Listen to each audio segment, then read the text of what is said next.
So now we are live. Let me see how many have joined, or we can wait for 4-5 minutes so that people can join and then we can start. अभी तो कम है. अभी 2-3 minute रुक जाते हैं फिर start कर लेते हैं. ठीक.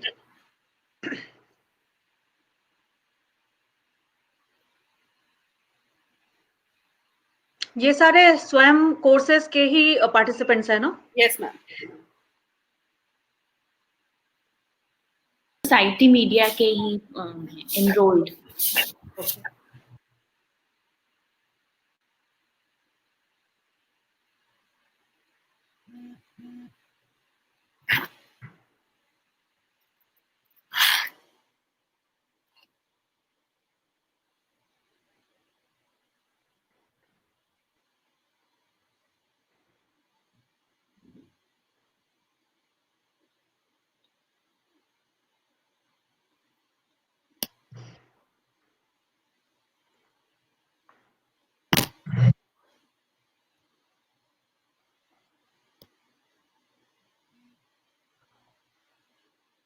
Okay, should we start because they have the direct link? I think they'll keep on adding because 2-3 minutes software वो upload होने में और वो सब भी लगता है.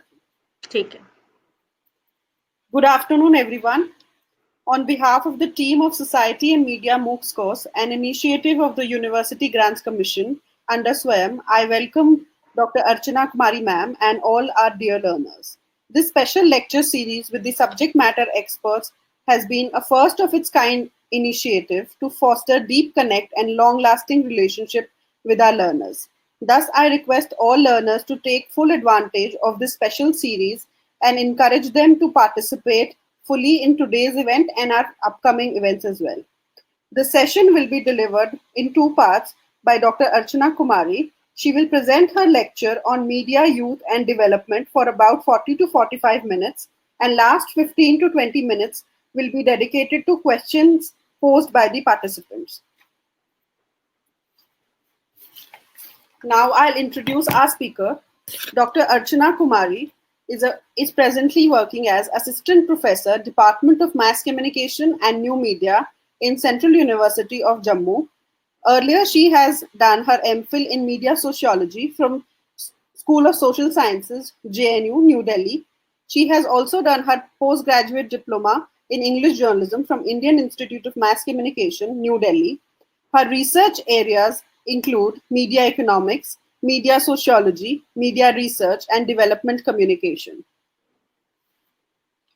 She has been a subject matter expert for MOOCs course Society and Media and has contributed in the design and development of the course modules. Welcome, ma'am. You can start your presentation now. Thank you, Surbhi.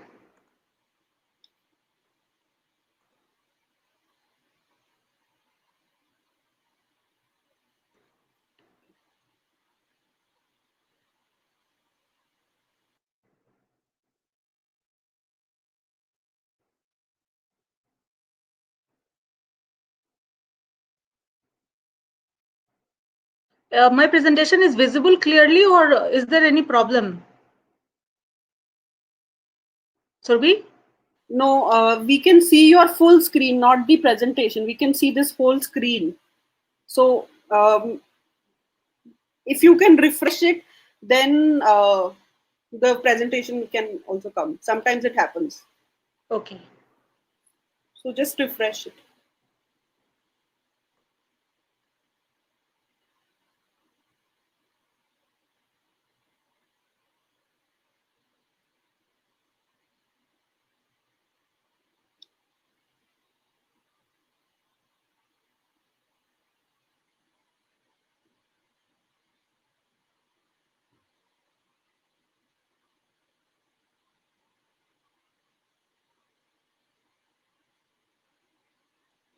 Ma'am, it's now visible on the screen.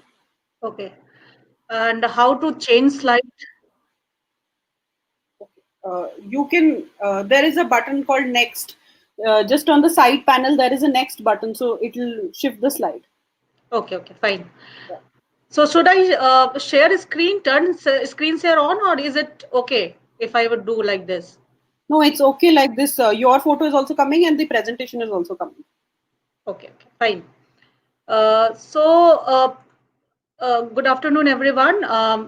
I am taking this topic on media, youth, and development. This topic is very important part of media and society because youth are a very important section of society. And when we talk about youth and media, development itself comes into the picture because always, and especially in today's world, we associate youth with development a lot because in India, you know that India is the most, it is called that it is the young country of the world, youngest country of the world, because we have most number of youth at this moment. And we take pride of having so many youths because we feel that we have a very energetic, youthful workforce with us. Okay. So everywhere you see that people are trying to taking advantage of it. And that's why media, youth, and development, these three terms are correlated. So I just want to start with a little conceptual understanding of what is youth.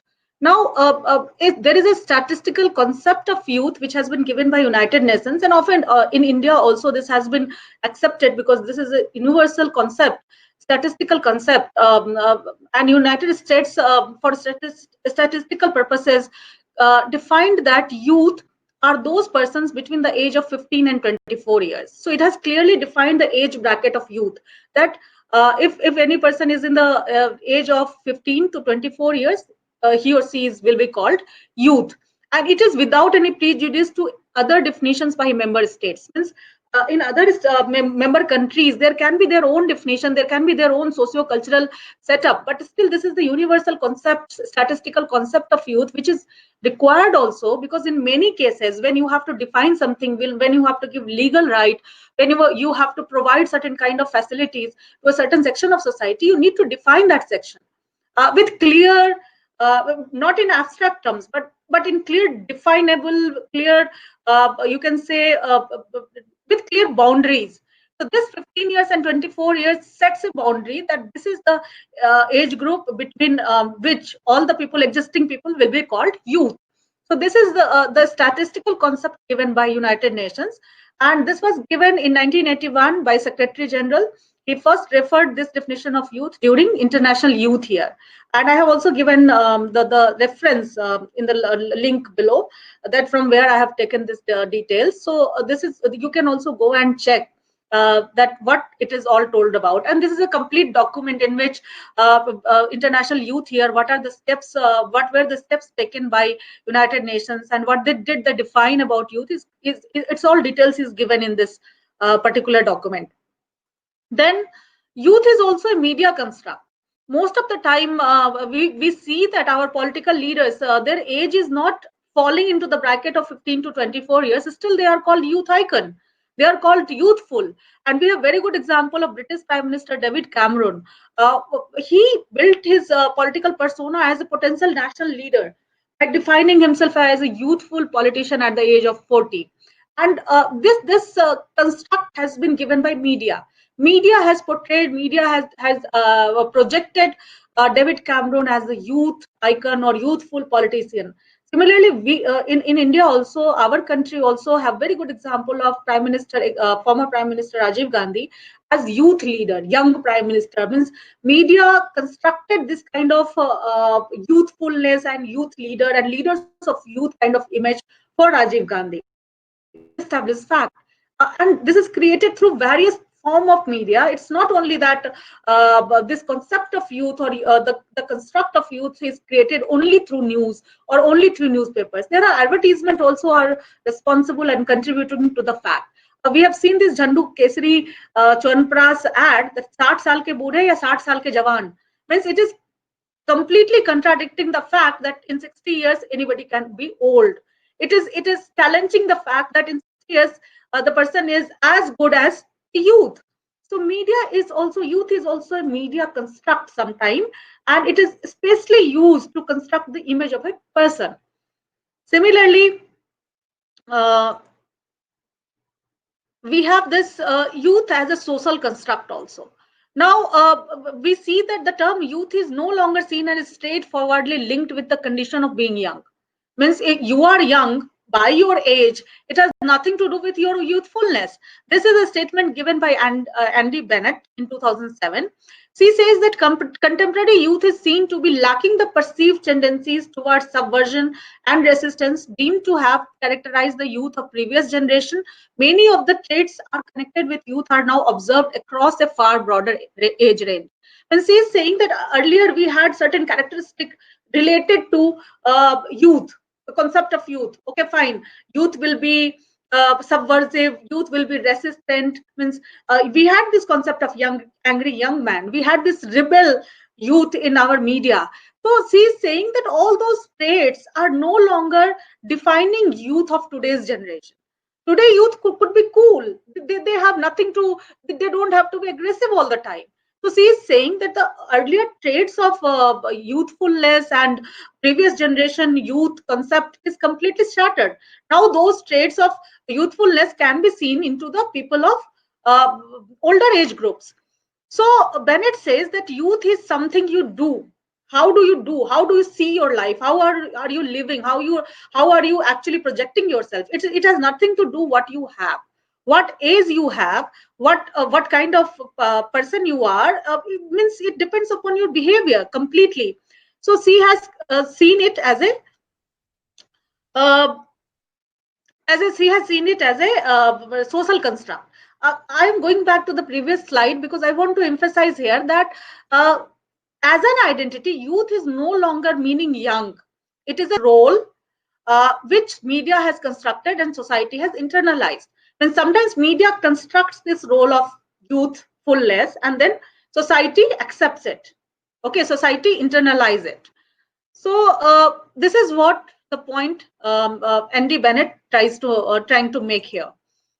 Now, if we will, before we go in the holistic approach of what is media and youth and what is the relation between media, youth and development, we need to understand that what is the relation between youth and media, how youth are perceived in media, how media affects youth, what are the consumption habits of youth in media, and how media empowers them or youth are themselves empowered.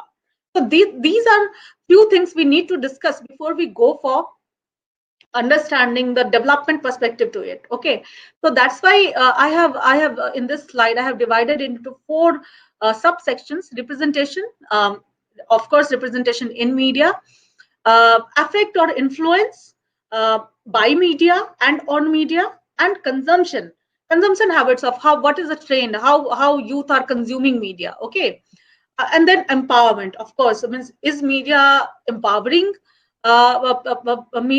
youth, or youth are themselves empowered to use media? So these four segments will, I think, amply clarify that how youth and media are related and how they are going to support each other. Now, representation. As it is written here, good or bad, the way that young people use media, or the way that young people are represented in media as a starting point, we can say that societies have long dramatized their fears and aspirations by dealing in images of youth. It has been long time since beginning. People have this kind of fear, apprehensions for young people in the society. Survi, am I audible? Yes, ma'am, you are. Yes, ma'am, you are audible. Okay. So means whether we like it or not, whether good or bad, the way young people use media, or the way media has effect on young people, and the way media has created image of young people, that is very, very important, because societies have certain kind of fear. Since initial days when television was there and not digital media, still people had this kind of fear that television is completely victimizing and it is changing the attitude of youth, and even youth were perceived as something criminal minded people. There were negative images of young people created by media and accepted by society. So apprehension among societies about media, and in many ways societies and media have dramatized their fears, and I will prove it. I will show you how they have done that. So there is this clear piece written in the Guardian that media cast youth in a constant bad light. This is a brutal, or you can say very brazen claim by youth workers, that they say that media habitually portrays young people in an overwhelmingly negative light, according to a survey of teenagers and press articles published today. So this is an article by Guardian, and this is about international media, but this is true in Indian media also. I'm going to show you that too. Actually, the problem is that we have, just like we have certain stereotypical image of women, we have stereotypical women image of youth also.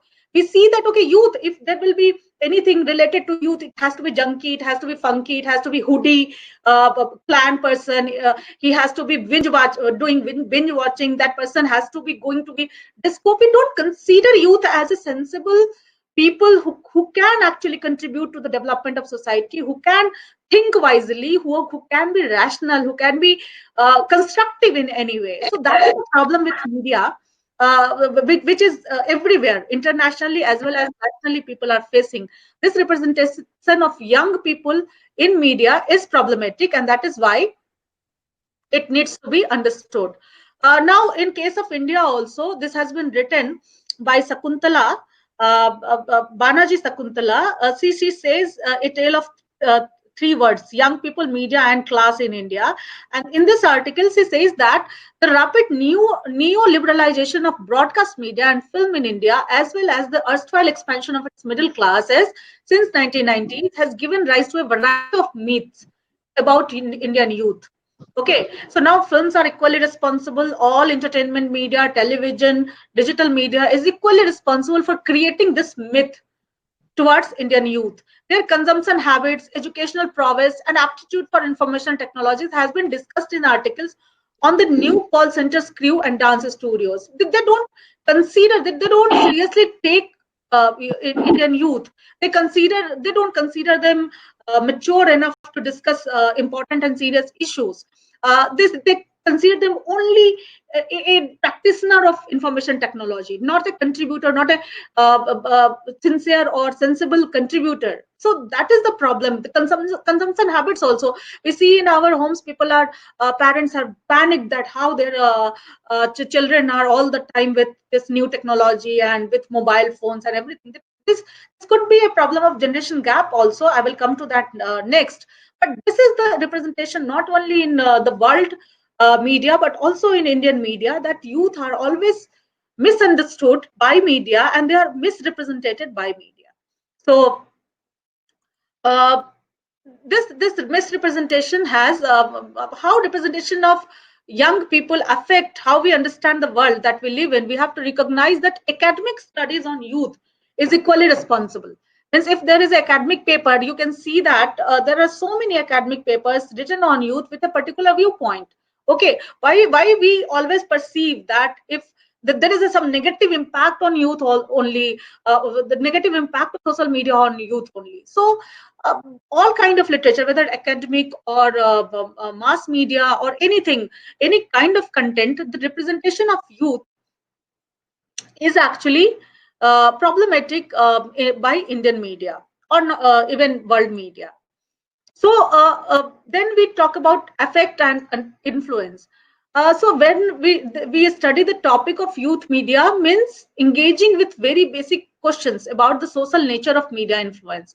Generally speaking, this influence takes the form of a framing of social reality that has political motivations and political outcomes. Okay, so most of the time, this kind of media influence on youth or creating of image of youth, that has a lot to do with political motivations and political reasons. Because you see that in films as well as in common media literature, you will see that people always try to, means during elections and everywhere, they try to attract this young population with anyhow, means in whatever way. All political parties, all political campaigns are targeted towards this first time voter. They are targeted towards youth because they are long term actors in political process. So that's why, and obviously social nature of media influence is automatically there, but then just harnessing the profit of this social nature of media influence through political motivations is one new trend. this motivation and outcomes can these two are often contradictory forms. They are unpredictable. They may be negative, may be positive. We don't have to comment on that, but there are motivations and outcomes, often contradictory forms, and can have predictable outcomes. This could be effect or influence of media on youth. Then we have this Wertham's Vitriol's Seduction of Innocent. This book was released in 1955, and at that time he was very much apprehensive that how television programs are actually making the generation violent. So this person, he actually conducted many interviews, many psychological experiments. He showed the young people some violent programs, and just observed their behavior after the program, and found and theorized that this is the seduction of the innocent, and television has such a bad impact of young generation. They are being criminalized, they are being criminal minded, they are liking violence, and they are always towards, they are prone to violent activities. So this was the basic you can say the theory and basic argument of this whole book, Seduction of the Innocent. So that was the first step. When television came, all generation, all people, all academicians, scholars, they were very apprehensive that what will be the effect of and that too negative effect. Everybody assumed that it will have a negative effect of on youth. Just like today, you see that there are so many research going on what is the effect of social media on youth, and always, most of the time, this effect is considered negative. Nobody thinks that there could be a positive effect also, and youth could use it constructively also. So the same situation was there in 1955. That this apprehension was for television, and they thought that okay, there is always going to be negative effect of television programs on youth. So more recently, we have also seen that the legacy continues. Even today, Media Watch organization who are doing media policing, operating in several countries, and they enjoy popular support, publicity, particularly during heightedness. So they are watching young people. In many countries, these organizations are watching activities of young people as if they are always criminals. So this kind of tendency has not faded since then. Here, I would also like to mention these three gentlemen, these three scholars, Elkin, Postman, and Meyerowitz. They also argued in the same way that the emergence of television played a key role in changing parent-child relationship in the late 20th century. They said that the parents had an authority in the home, and children were always used to listen to them. But after commencement of television, children started raising their voice, children started challenging or young people started challenging the authority of parents, and they were very apprehensive, and they homogenized the argument to explain how television altered the notions of childhood. There was a particular different explanation by Meyerowitz. He argued that it was not the broad accessibility of television, but rather the representation of reality in television that influenced the change. He said that it's not that if anybody who has access of television will change his mindset, but it is the representation and the programs and the reflection of programs through television on young minds which has created this change. So the television was considered as a mass media product which or platform which was capable of creating distorted reality. And what is that distorted reality? To undermine the authority and prestige of parents. Okay, historically characterized parents. There was a clear-cut understanding that okay, parents will own the house. Now, television has completely challenged this viewpoint. So this was the argument by these three scholars. So what was the influence? That children were considered, or young people were considered matured people, and there was this painting of Mozart, children as a miniature adult. Means obviously there is no doubt that the media, even today new media, has played a very important role in maturing this young generation. Okay, early maturity of this young generation. So that was the thought that time also, that innocence of young generation was completely being vanished, and children were miniature adults. So this painting shows that. And then there was this cultivation theory by George Gerbner, and he said that he said that after conducting many content analysis, he proved that there is a clear-cut impact and influence of mass media on children and youth. So we see that a little bit improvised version of this same concept today when we see this ad of Flipkart, where children are shown as adults and they are behaving like adults. Obviously, there is a market-related interest in it, and since we know that now in the families, children are very important, and now they are taking decisions. They tell buy what not to buy. They are the decision makers, and parents cannot refuse them. So that's why advertising industry is targeting them as young adults. They're targeting them as a mature person who can take any decision. So Flipkart ad says it all. So youth have no doubt that youth have changed, and they have become more intelligent, self-aware than their ancestors, and they have gained much confidence.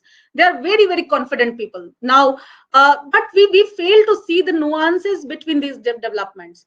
Youth is a huge section of society. There is a segregation among youth also. There can be female, male, youth belonging to different socioeconomical status, youth belonging to different regions, youth belonging to different cultural backgrounds. So even this broad concept and broad section of youth, there are many categories which exist, and we fail to recognize those categories when we talk about effect. There cannot be effect of media homogeneously on all categories. It will affect me as a woman in a different way to somebody else as a man in a different way. So we fail to address to this problem of having a broad nuances of this category. Okay, so there are young people. You can say that reports say that okay, young people are happy, or young people are not happy, and they are having some problem.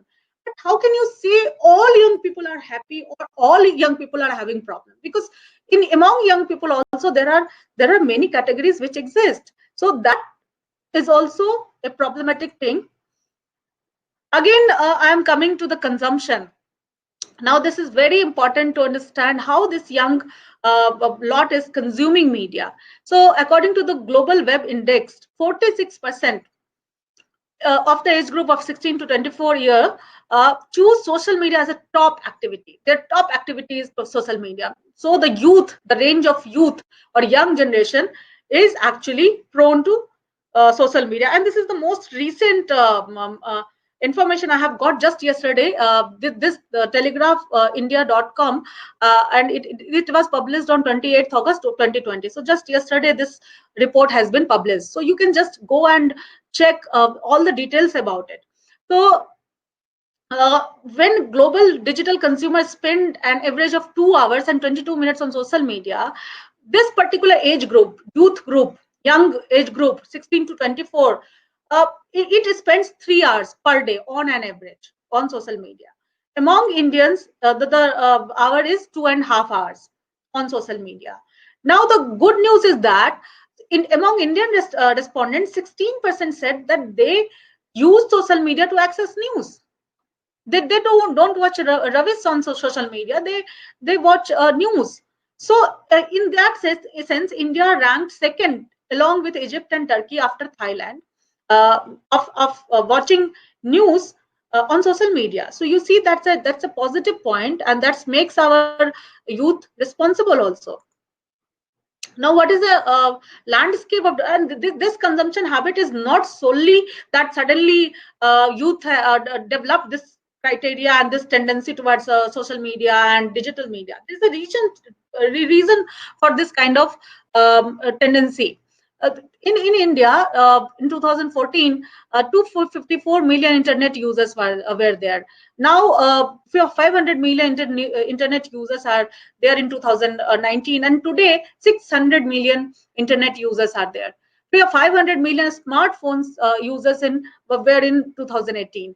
241 million Facebook users are there. 200 million monthly WhatsApp active users are there. So you see that how booming this whole digital media scenario is in India. how can you ignore them, particularly if you are so good at on this media? So what are the major trends? Newsrooms using new ways to deliver information, because they know that this is a population, young population, which is their future subscribers. So they are developing ways that how to reach to this young population through different ways, like launching apps, like sending notification time to time. So newsrooms are using those ways by which they can actually attract this young population. So internet traffic, second trend is that internet traffic is driven by mobile internet. No, now youth is not opening, young population is not opening laptop or PC to access internet. They are doing it on their mobile phones. Digital media platforms such as Facebook, Twitter, and WhatsApp, which requires active participation, they are much more popular among youth. And young generation also want content, online content, which is supported by audio and visual, not only text. So consumption, if we will come to the consumption, different from obviously this generation is consuming media differently from the and their relation to information technology is completely different from the earlier generation or old generation. So there are different levels which are used for this generation, the millennials, net generation, digital natives, and generation Y. So they are immersed in an environment of digital technologies. There is no doubt about it. Okay, so they have been described as digital natives in a land of digital immigrants. Okay, so this is the perception about or consumption habits of this new generation or young people. Okay, so compared to their elders, this new generation are more likely to turn to new digital media first when researching a topic for school or personal use. Means if there is anything is there, any information they want to know, they will automatically go to digital technologies or social media or new media, rather than going to print newspaper or anything else. So primary source of information for this young generation is digital media. So news, and there is a reason for it. They say this is a complete, from my research I am saying that news for young people are quite different from the adults. Whatever news they are considered, they have different set of, they have separate expectation from mainstream media, and it is completely different from other people, adult people. And there is no media available to them. Media is not listening to them. Media is not voicing their concern. So that is why social media is a very, very safe place where they can take shelter. So there are two paradigm which develops about empowerment of youth, that there are two paradigm. Youth as a vulnerable child and the empowered child. Okay, so youth have changed. There is no doubt about it that youth have changed physically, cognitively, and psychologically over time. Views of childhood have also dramatically changed. So there are two completely different viewpoints, that either they could be vulnerable or they could be empowered. Okay, so these two are completely two different kind of viewpoints, and society sees them from these two different viewpoints. Now, as per India's census, youth in India constitutes 1/5, that is 19.1% of total population. Okay, and by 2020, the share of youth in the population will reach to 34.33%. And today, India is the world's most young, having most young people in this country. So what can we do now? The question is that how this large population of India can be used as an asset, because it could be a challenge also. If you are able to use them constructively, this huge workforce, then they will contribute towards the development of the country. And if we are not able to do that, then certainly we can also fall into the trap of unemployment issue. So unemployment issue will also be there if we are not actually taking care of this young population. So it's not that youth are proficient, means it's not that if they are very much using social media and they are very social media savvy, that doesn't mean that they don't have any negative effect of social media. They have positive as well as negative, both effect. So the big question is, can we as government, policymakers, civil society, educational institutions, parents and society at large help the youth mitigate the risks of social media while encouraging them to avail knowledge and opportunities of social media? Means they can use it constructively, not destructively. So we will come back to this question next. There are certain recommendations given before we use importance and potential of social media, that the digital access should be every youth, whether female or rural they are. Okay, encourage social media creators in all content creators in all Indian languages, so that no one can be left behind. Promote learning and education, educating tools through social media, and mitigate risks of social media. Means cyberbullying, sexting, these kind of problems should be mitigated. So, and this by the collaboration of public as well as private enterprises, because it requires a lot of funding, and funding can be done, planning can be done by public sector unit, and funding can be done by private sector. So the audience insight for Indian youth revealed that 28 million Facebook users are interested in social issues such as community development, environment, charity, volunteering, and sustainability. You see that all those youth who are on social media, they are also very much sensible towards this kind of developmental issues. So about 5 million youth users of Facebook engage with pages and content related to volunteering. Volunteering means generating awareness towards certain cause, like the Ugly Indian, Youth Ki Awaaz, Rally for Rivers, Swachh Bharat Abhiyan, then Greenpeace India. These kind of campaigns are supported and volunteered by youth. There are certain case studies which I would like to tell you about how youth have successfully used social media for development issues. Just like Selfie with Daughter. Now, this was a mobile app launched by Sunil Jaglan. He launched this app to initiate a campaign in Haryana against female and sex selection. Okay, we know that in Haryana there is a very low female sex ratio. So this step was very much applauded by our president, former President Pranab Mukherjee, and Prime Minister Modi ji. So during his program in Ban Ki Baat, actually encourage citizens to post their pictures with their daughters online immediately with the hashtag selfie with daughter. And very soon this became a very big campaign in India. It was among the top trending campaign in the world as well as in India. So selfie with daughter is one such campaign. Now booktubers. Indian social media is gradually seeing a rise of booktubers. That is, people who film videos on YouTube based on books. Now this is a new trend, but this is a youth initiative. Books on Toast, for instance, is a YouTube channel for readers, which engages the Indian reading community with fun panel discussions and provides a platform for book reviews. It has 18,000 followers on YouTube and a little over 9,000 on Instagram. We have this young girl, booktuber Manpreet Kaur from Bhatinda. She started this YouTube channel and Indian book tuber, which says book review, and she encourages small town people to read and to see these books and discuss about it. Then we have this booklet guy, Amrit Desmukh, a social entrepreneur. He started using WhatsApp to spread this mission, Make India Read. He was very much concerned that youth of India are not reading quality stuff.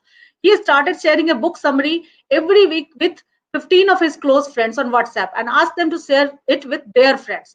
Within 2 weeks, he got 1,000 requests on WhatsApp, and his subscribers list reached to 1 lakh.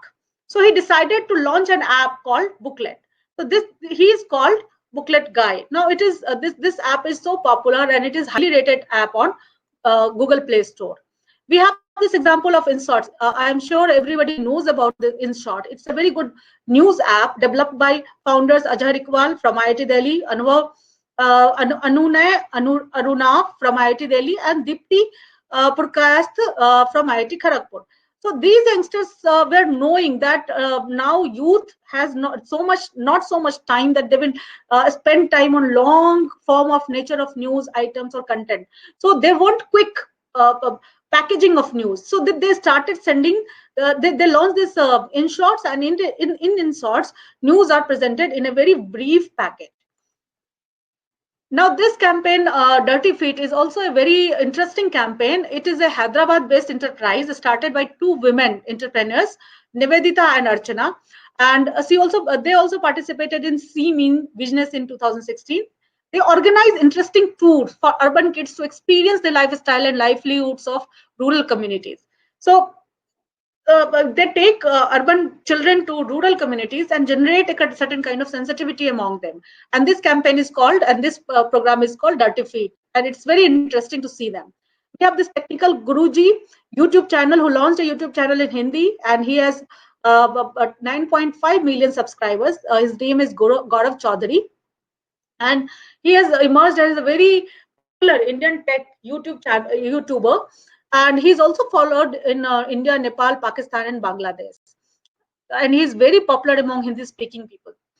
Some more campaigns other than this, which are actually these campaigns were launched by different people, but sometimes by Government of India also, but they are supported by the youth of India, like hashtag Hum Fit India Fit, hashtag Rally for Rivers, Swachh Bharat Abhiyan, hashtag Beat Plastic Pollution, Connected Youth, Connect with Government. Like these kind of programs are popular and are boosted and are completely fueled by Indian youths.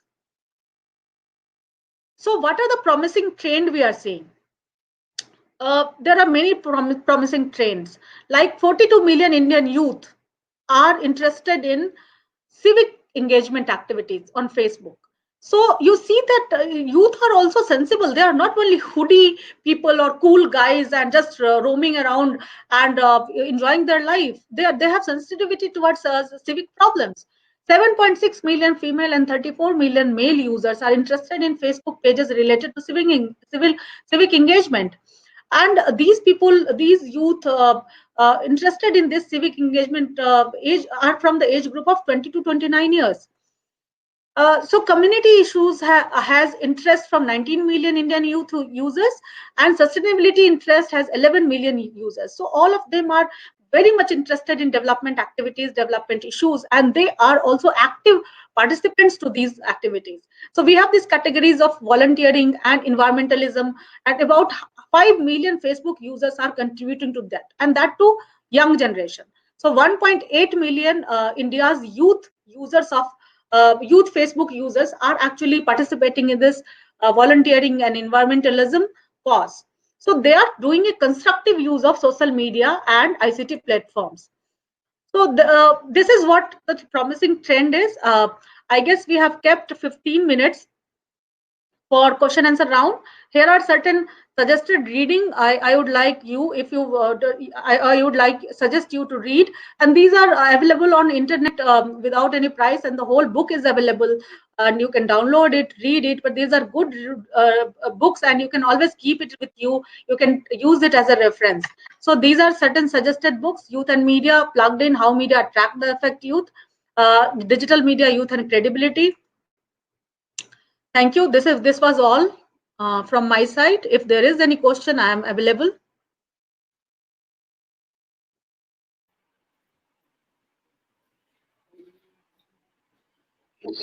Thank you very much for a very informative and insightful presentation, where in a short time you covered how youth is viewed from deviant to cool to self-responsible, how there is an agenda behind seeing the use of information technology and negative perception of youth, how youth has become a long-term actor in political process, and how Indian youth is also seeing or viewing digital media as a source of empowerment. So thank you. And we have some questions for you. Should Yes, I start? please. Yes, yes. Okay. So as you have also mentioned, do you think India India lacks its own academic engagement of decoding youth? Does it generally adopt Western models of interpreting youth? Yes, of course. That is a point of concern, because but the thing is that we need to understand our youth from Indian perspective, and because we are very much different from other part of the world. Other countries have different kind of demographies. We have different kind of demography. We have different kind of topography. We are governed by, we are multi-religious, multi-community, multilingual society.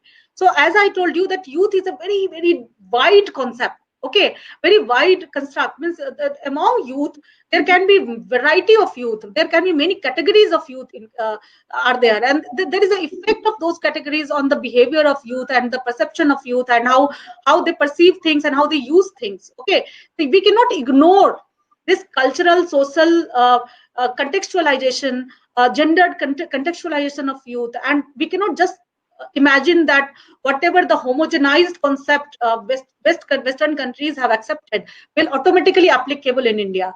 So still, yes, you are very right that there are dearth of those theories, and there are dearth of those academic engagements and academic point of views developed from Indian perspective towards youth, and we need to understand them from Indian perspective.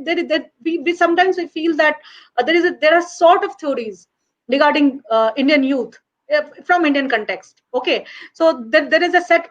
Either they are very ancient theories, but or we have to go through the lens of media. But media cannot be theory. Media can only provide a the current scenario. Okay, it cannot be media content cannot be theorized. So here in from Indian perspective, we fell short of those academic viewpoint. So that's why we borrow it from Western countries. But still, this is a limitation. Okay. Next question to Indian politics. So, how do you see Indian youth in context of political engagement? Do you think Indian youth lack in making themselves more politically active? Sorry, Survi, can you repeat it? Okay. It's basically related to Indian youth and political engagement. How do you see it? And do you think Indian youth lack in making themselves more politically active? No, I don't think that Indian youth is not politically active. They are very much politically active. And right now, if you will see all those political statements and campaigns which are run, they are not run by, and even if you sometimes people actually say that this is IT cell work, but who are working in IT cell? Who are making active campaigns on IC on social media? These are all led by youth. The youth have a very clear perception towards politics. They have very clear perception towards and very sorry, somebody is saying not audible. Am I audible, Surbi? Yes, yes. Maybe they Yeah. have issues. Okay.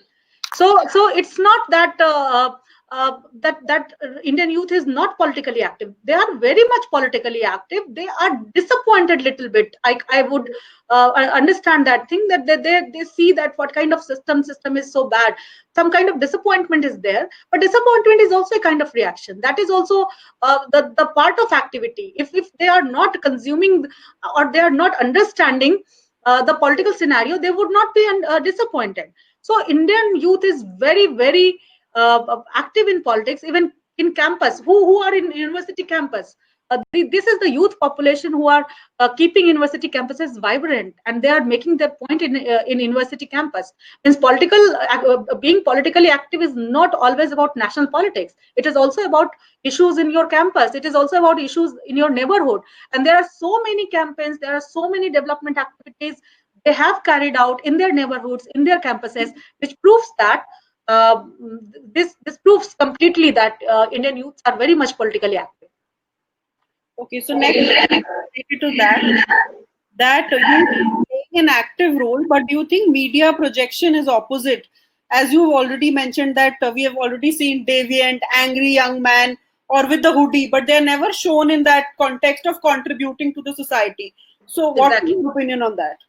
That is why this is the beauty of I would say I believe completely on the nationality and understanding of the youth generation. I feel that they are much more mature, constructive in their approach than anybody else. Okay, so you have to believe in your young generation.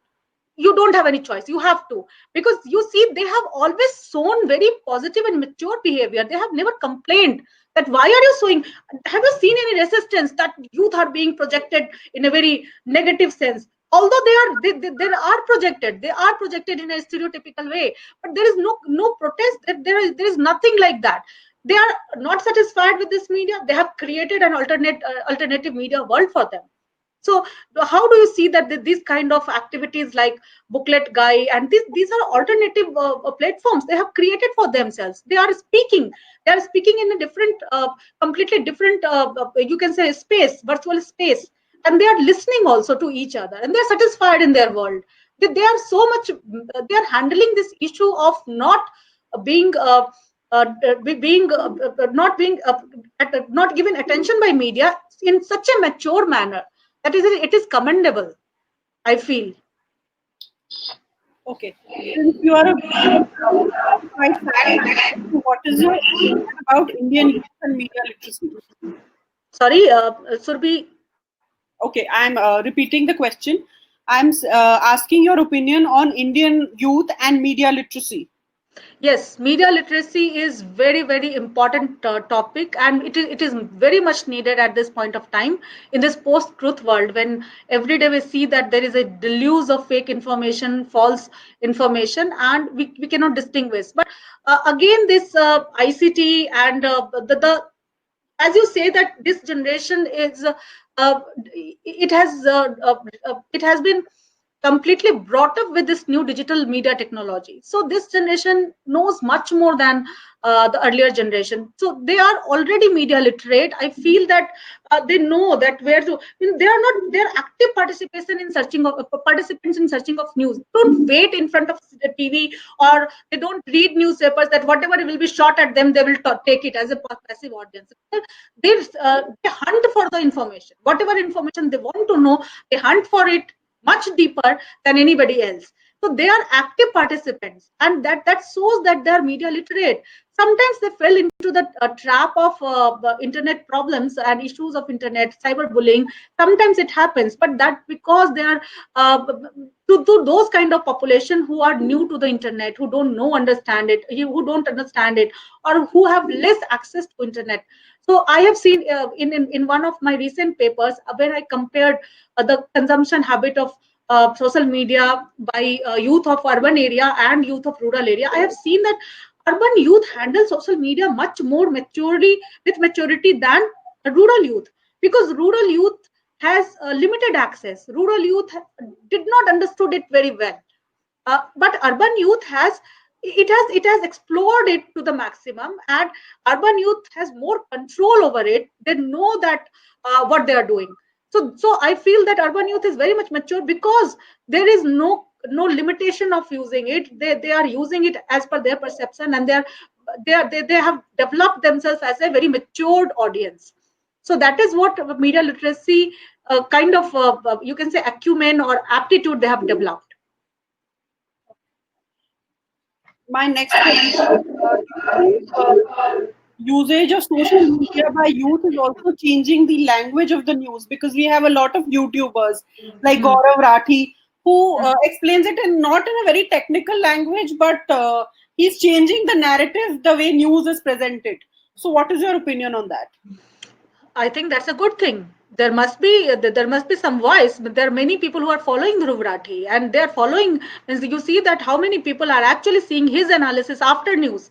Means after having the information break, they are seeing the analysis of Dhruv Rathi. Why? Because he developed a certain kind of acumen, and he connects to the youth. He knows that what his audiences want, and he developed that narrative which is liked by people. And not only him, you see that now youngsters who are doing stand-up comedy on the basis of news.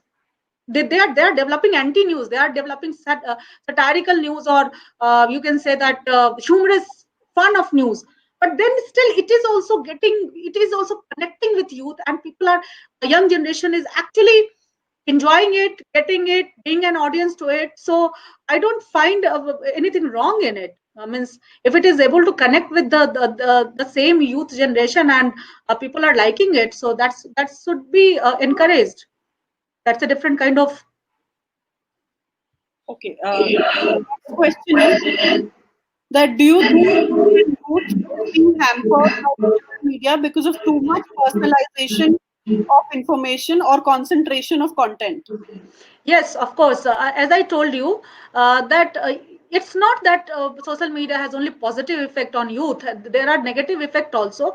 And as I told you that I have just a few months back, I was doing this interview of this young lot on the use of social media and what kind of problems have they faced.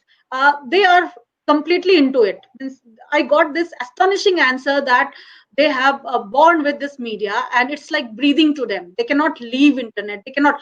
I asked them that how much time do you use internet? They say all the time. They are always side by side. Internet, mobile phone is working with them. But then they said, I asked them that how many times you fall into the trap of bad sites or wrong sites, and you felt that you have caught into something bad. They felt that they had these experiences, but these experiences had made them much more mature audience than falling prey to it. So they stopped themselves whenever they felt that there is something wrong is happening, and we should not go into that direction. So yes, there is some negative effect. So there is that's how why it is very much important that these youth should should be media literate. Media literacy should be promoted. And since we are already surrounded by media, internet, everything, this mediated world is all around us. So we cannot escape media, but we have to be mature enough to understand its messages. So that's why the advocacy for media literacy, that these youth should not get any bad effect or negative effect of social media or these kind of mediated world on them, and they should not fall into the trap of cyberbullying or sexting or any kind of this kind of abuse. I think that's my last question. So, what do you have to say about these false followers? Followers you are buying to become a youth icon. So, what is your opinion on that? Because there are a lot of cases where they are buying actually followers, likes, comments to become a youth icon. Yes, true. So this is just like means you are saying it, or you are actually asking about it because it is online. In offline media also it was happening. There were PR campaigns, image building campaigns developed and sold. Means people were means these kind of opinion were projected. Okay, these kind of images were projected in offline also when there was no new media and online media. So the same thing is happening on online. It's only the difference between the use of medium, nothing else. But yes, it is a very unethical practice if it is happening. We cannot actually prevent it, but if something is happening, we have certain regulatory framework for that. And these people who are actually selling or doing this false kind of things, if they are making, we can implicate them under the court of law if it is dangerous for any one of us. Okay, so obviously there are certain regulatory framework. These are unethical practices, but these have been happening since ages, since the time of media existed. So you know that Hickey's gadget, even during Hickey's gadget, Hickey used it to make image of some people and destroy image of some other people.